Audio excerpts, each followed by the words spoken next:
2019 चुनाव में बीजेपी और आजसू के बीच तालमेल नहीं हो पाया था, गठबंधन नहीं हो पाया था और उस वक्त दोनों अलग अलग चुनाव में गए थे और चुनाव के जो रिजल्ट आए थे उसके बाद एनडीए ने सत्ता गंवा दी थी, बीजेपी सत्ता से दूर हो गई थी और इसलिए इस बार पूरी कोशिश की जा रही है कि एनडीए खेमा मिलकर चुनाव लड़े और इस बार बीजेपी आजसू एक साथ हैं। लेकिन पिछली बार अगर गठबंधन नहीं हो पाया था उसमें एक बड़ी वजह चंदन क्यारी सीट थी। चंदन क्यारी को लेकर दोनों पार्टियों में जीत थी, लेकिन इस बार ऐसा लग रहा है कि यह मामला सुलझा लिया गया है।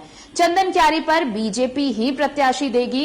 देखिए, अमर बावरी ही यहां से चुनाव लड़ेंगे अब तक जो चीजें सामने आई हैं और इसी वजह से देखिए उमाकांत रजक जो पहले से 2009 में विधायक बने थे यहां से, वहां की जनता दोनों पर प्यार लुटाती है, लेकिन विधायक अमर बावरी अपनी सीट छोड़ना नहीं चाहते और इसी वजह से इस बार भी शायद टिकट बावरी को ही मिलने वाला है। लेकिन इन सब के बीच जो बड़ी खबर यह है कि उमाकांत रजक जेएमएम में शामिल हो सकते हैं और आज ये शामिल हो सकते हैं उमाकांत रजक जेएमएम में और उसके बाद ये सीट हॉट सीट बन जाएगी। अगर उमाकांत रजक भी जाते हैं चुनावी मैदान में, सामने अमर बावरी भी होंगे और उसके बाद जयराम की पार्टी की भी नजर इस सीट पर है। तो अगर ये फाइट होती है वहां पर तो उसके बाद इसका फायदा जयराम की पार्टी को मिलेगा, इसमें कोई संदेह नहीं है। तो ये आज देखिए आज उमाकांत रजक जेएमएम में शामिल हो सकते हैं। कल से ये सारी सुबुगाहट चल रही है, पिछले कई दिनों से चल रही थी, लेकिन कल जो देखने को मिला दृश्य की मुलाकात हुई और उसके बाद देखिए अब आज बहुत संभव है कि वो जेएमएम में शामिल हो जाए। चंदन क्यारी सीट पर दूसरे चरण में 20 नवंबर को वोटिंग होनी है। भाजपा ये चाहती है कि चंदन क्यारी से अमर बावरी ही चुनाव लड़े और इस सीट को लेकर बीजेपी और आजसू के बीच लगभग बात बन चुकी है, लेकिन उमाकांत रजक ने साफ कह दिया है कि वो चंदन क्यारी से चुनाव लड़ेंगे। पिछले 3 चुनाव से अमर बावरी और उमाकांत के बीच टक्कर है और काफी नजदीकी मुकाबला भी रहा है दोनों के बीच। 2009 में उमाकांत रजक चंदन क्यारी से विधायक बने थे। चंदन क्यारी की जनता उमाकांत और अमर बावरी दोनों को पसंद करती है। तो अगर ये फाइट वहां पर होती है इन दोनों के बीच तो जयराम महतो की पार्टी को फायदा हो सकता है इस लड़ाई में।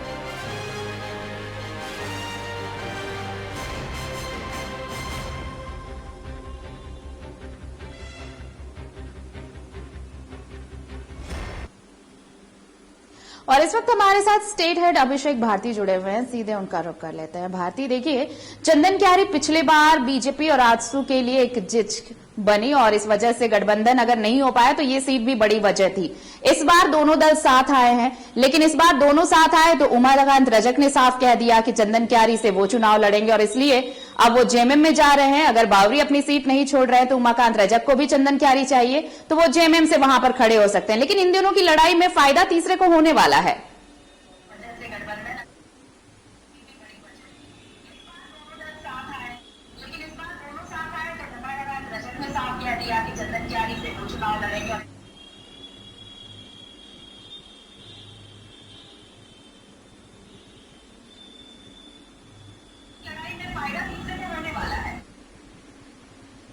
चंदन क्यारी सीट जो है 2 बार से अमर बावरी के पास रही है और दोनों बार में आप एक चीज देखेंगी कि उमाकांत रजक चूंकि इससे पहले इस बार तो अमर बावरी यहां से चुनाव लड़े और जीत गए और उससे पहले उमाकांत रजक आजसू में गठबंधन में थे और अमर बावरी जो थे वो चुनाव जीते। देखिए नेता प्रतिपक्ष अमर बावरी।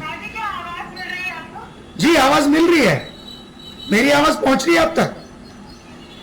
जी जी जी जी आरती, क्या मेरी आवाज पहुंच रही है अब तक? बिल्कुल भारती, आप कंटिन्यू करें, आवाज मिल रही है आपकी। क्या मेरी आवाज पहुंच रही है अब तक? मुझे आपकी आवाज मिल रही है। जी जी जी जी अपना सवाल एक बार दोहराएं आरती। बिल्कुल, चंदन क्यारी सीट इस बार हॉट सीट बनने जा रही है। भारती, मेरा सवाल यही था कि इस बार अगर दोस्त साथ आए हैं, बीजेपी आजसू इकट्ठे आए हैं, चंदन क्यारी वही सीट है जिस जिच को लेकर पिछली बार तालमेल नहीं हो पाया, इस बार अगर साथ आए हैं दोनों दल तो इस बार उमाकांत रजक अलग हो गए हैं, आज वो जेएमएम में शामिल हो जाएंगे और सामने होंगे अमर बावरी के। लेकिन इन दोनों के झगड़े का फायदा सीधे तौर पर किसी तीसरे को मिलने जा रहा है और वो तीसरा है जयराम की पार्टी, जिसे सीधे तौर पर इसका फायदा मिल सकता है इस चुनाव में। भारती,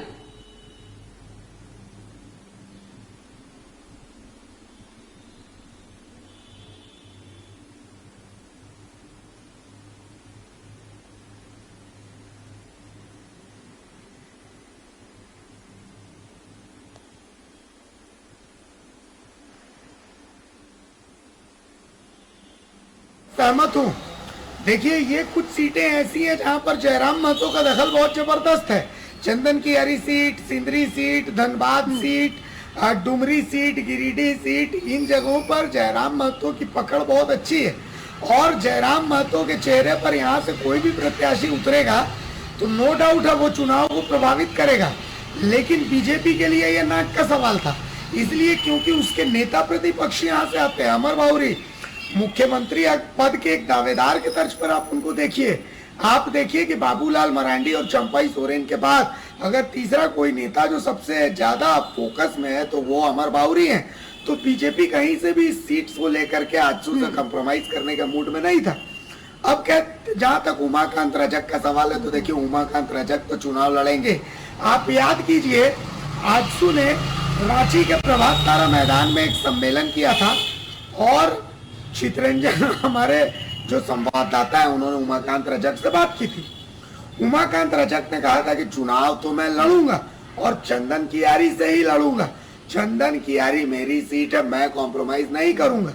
तो आप समझ लीजिए, उमाकांत रजक पिछले बार भी दूसरी पोजीशन पर थे और उमाकांत रजक चंदन कियारी सीट से बहुत समय से मेहनत कर रहे हैं, तो वो अपनी मेहनत जाया नहीं होने देंगे।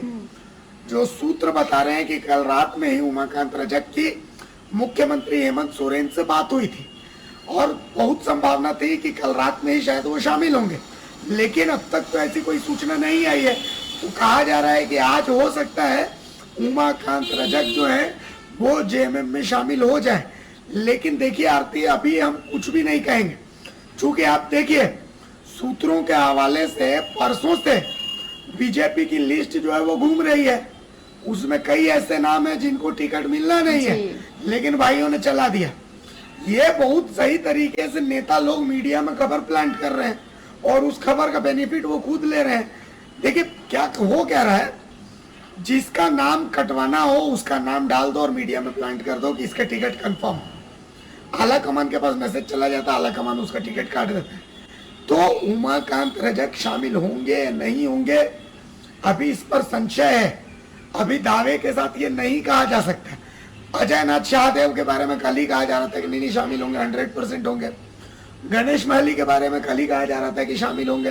गणेश माली वीडियो जारी करते कि नहीं भाई मैं तो बीजेपी में हूँ, मेरा तो ऐसा कोई प्लान ही नहीं है। मनोज चंद्रा जी के बारे में कहा जा रहा था कि वो बीजेपी में शामिल होंगे। मनोज चंद्रा ने कल वीडियो जारी करके कहा कि नहीं मैं तो अभी, मैं देख लीजिए मैं तो सिमरिया जा रहा हूँ, मैं इधर जा रहा हूँ, मैं उधर जा रहा हूँ, बीजेपी में शामिल होने का कोई प्लान नहीं। तो अभी चुनावी मौसम में जो खबरें हैं उन खबरों की पुख्तगी बहुत जरूरी है और हम कच्ची खबरें नहीं चलाएंगे। चंपाई सोरेन को शामिल होना था, हमने चलाया, डंके की चोट पर चलाया, लेकिन उमाकांत रजक के शामिल होने का इंतजार किया जाना चाहिए। उमाकांत रजक शामिल होंगे या नहीं होंगे अभी इसका इंतजार कीजिए, क्योंकि उमाकांत रजक को अभी मनाने की कोशिशें भी चल रही हैं। अजय नाथ शाहदेव की शर्त हमने आपको कल ही बताई थी, नवीन जायसवाल के बारे में कल ही बताया कि वो रांची नहीं लड़ना चाहते हैं, वो हटिया में ही रहना चाहते हैं। और रांची उनको शिफ्ट क्यों किया जा रहा है बीजेपी के पास, इसकी क्या पुख्ता तैयारी है ये भी अभी तक क्लियर नहीं हो पाया। तो देखिए बहुत सारी चीजें आती, कच्ची खबरों के फेर में हमें नहीं पड़ना है, हमें पुख्ता खबरों के फेर में पड़ना है। फिलहाल वेट एंड वॉच।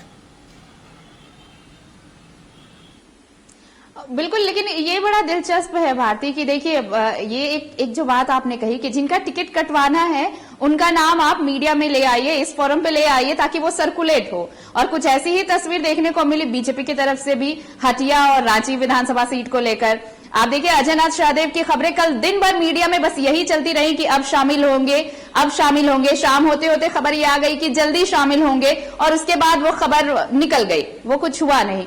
तो ये चीजें बिल्कुल प्रोपेगेंडा की तरह से प्रोपेगेंडा की जा रही है पॉलिटिकल पार्टीज की तरफ से कि भाई आप जो सामने देख रहे हैं वही सच होने वाला है, लेकिन जैसे ही ऑफिशियल अनाउंसमेंट होगा दूसरी लिस्ट आपके सामने होगी। पार्टी ने किस पर भरोसा जताया है, कौन सा चेहरा चुनावी मैदान में जा रहा, वो बिल्कुल अलग, जो चीजें मीडिया में सर्कुलेट हो रही थी उससे बिल्कुल अलग।